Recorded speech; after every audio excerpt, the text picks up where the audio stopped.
If you don't like cricket or you're just plain tired of it, stay tuned, because this isn't really a story about cricket. Rather about a very wealthy, maybe even spoiled young man who until now has been enjoying the best of two possible worlds. Of all the cricketing stars to emerge in the last few years, Imran Khan perhaps best represents the kind of show business hype that now surrounds the game, for better or worse. In England and Australia, he's attracted almost as much press as a sex symbol as he has as an out-of-form all-rounder, which is a little ironic when you consider he comes from one of the most conservative countries in the world. This is not the MCG or Lords. This is a mosque, and this Muslim worshipper is Imran Khan.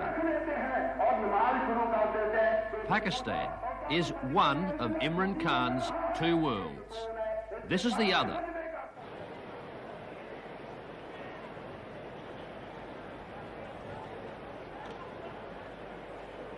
Just below Harvey and Sir Donald Bradley. He's bowled him. What a beautiful delivery that from Imran Khan. That's up in the air, and Imran takes a very good catch. The Imran Khan, the Western press has dubbed the most glamorous man in sport. Cricket's first genuine sex symbol. Safely way down to the boundary. 4 more to Imran Khan. You're quite sheepish about your private life and about your association with women. Are you saying that your reputation as a lady killer is unjustified? Totally. Totally? Or are you just not saying? I've found it very difficult to live with that image. Our fees of the tour, not our expenses, which they pay daily expenses. Trendy bistros are a far cry from the religious laws that restrict his freedom back home in Islamic Pakistan. I suppose you'd say that, you know, one goes out at nights and has womanizers and drinks and all that. And when one comes back, one lives a pure Muslim. Well, actually, it doesn't happen like that. Well, in the West, who's going to... I mean, I might be lucky one day. I mean, maybe I do fall in love with someone who wants to live here. I mean, since it hasn't happened and chances are quite slim, that's why I assume I'm going to have an arranged marriage, because there's no other way to get married in Pakistan. That other world of Imran Khan, his hometown of Lahore, where the 31-year-old professional cricketer comes between seasons. This crackling radio broadcast from Melbourne is the closest he got to the recent World Cup tie between Australia and the West Indies. Lawson inside out, swings at this and he clears it away. Behind point, this will be 4 runs. What a shot.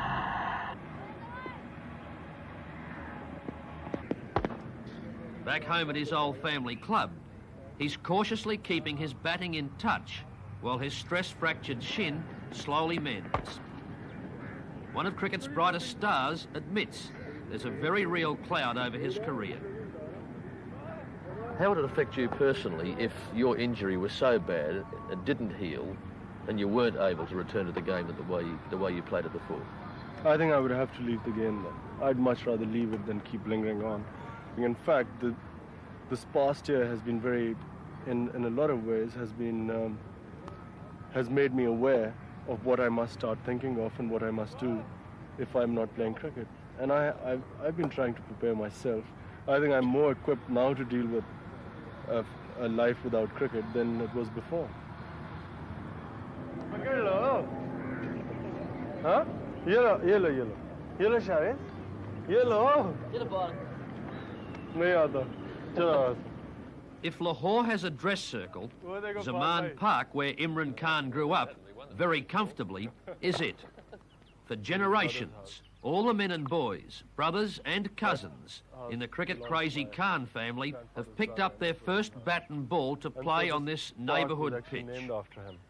Would you say that cricket is in fact a sport of the privileged people in this country? Not at all. In fact, there are very few people who, from the privileged classes, who actually play cricket. It's basically played by the masses. Lahore's Aitchison College harks back to the Raj. It also exemplifies that Imran Khan's story is not a rags-to-riches one. Privilege and opportunity, he admits, have always been his. I think I had these visions that one day I would suddenly become another Bradman. That's a fairly modest view you had of yourself, that you thought you might be the next Bradman. Well, I'll tell you something. When one grows up in very protected environments like Aitchison and Zaman Park, which is where I was for the first 17 years of my life. And I just, had a very sheltered view, and I thought, since I was better than boys of my own age, it was only natural that once I grew up, I'd be better than everyone else.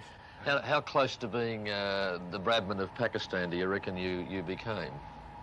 Or you're likely to become? Oh, I've given up all hope now.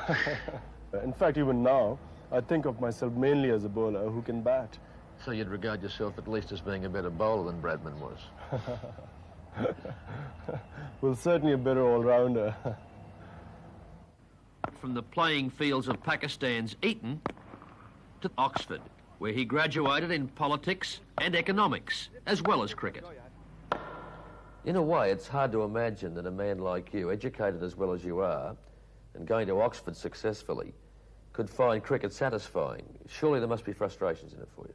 Yeah, actually, a lot of people ask me this, and some of my friends here, they keep, implying that I must be quite stupid, or certainly quite brainless, to, pursue a little red ball all day long. Azim. Imran Khan. Trouble here, and he's put it down. He may have been worried. I certainly find that cricket actually involves more of your brain than most other sports I've played or seen. And the crowd loves it. There must be people who say to you that ultimately cricket is just a game. It's a pretty childish way for a grown man to earn a living. That they say to you, why don't you go out and get yourself a proper job? My father says that all the time. Yeah, actually, a lot of people have said that. In fact, my close friends at times say this. And I think it's very difficult to make someone understand who really hasn't played the game.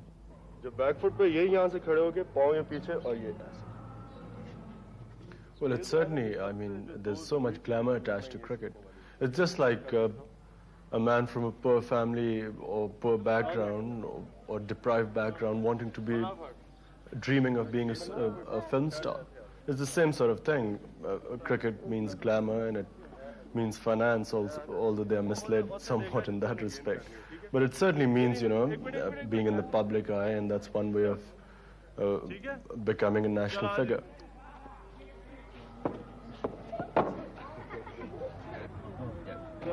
Moving about in his own country with Imran Khan, literally a national hero, is not easy. It's even harder for him. In Muslim Pakistan, the ladies' man is strictly a man's man. No giggling girls in Jaharabad.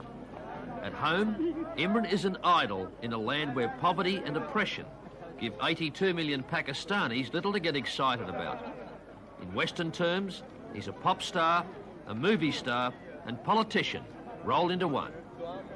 How have you handled the fact that you have become the symbol of that glamorous aspect of the sport? With mixed feelings. It's had its advantages, yet I've, on occasions, found it hard to cope with it living in Pakistan.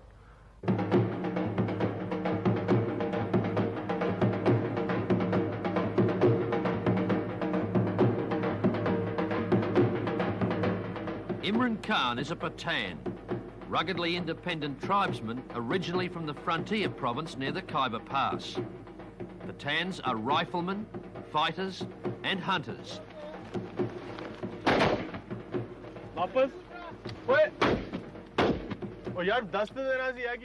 Pathans have been known to be the only race in the subcontinent that has never been conquered. The British never conquered them. That's what we claim.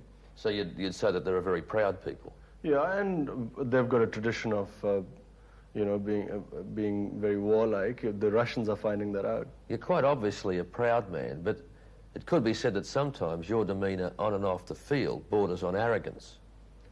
Well, when at first time when people came up with these allegations, I was really shocked. And even now, I've never ever considered myself arrogant, or which is what I've been accused of, or a snob. I think it's partly been the reason that I've been very shy. When I first started playing cricket in front of crowds, I was really embarrassed all the time if I was fielding on the boundary line. You know, if someone said anything to me, I'd just be sort of blushing away, and I just couldn't cope with playing in front of so many people.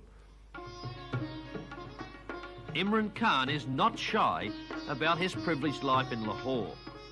Most Pakistanis do not dine like this, or most Australians for that matter.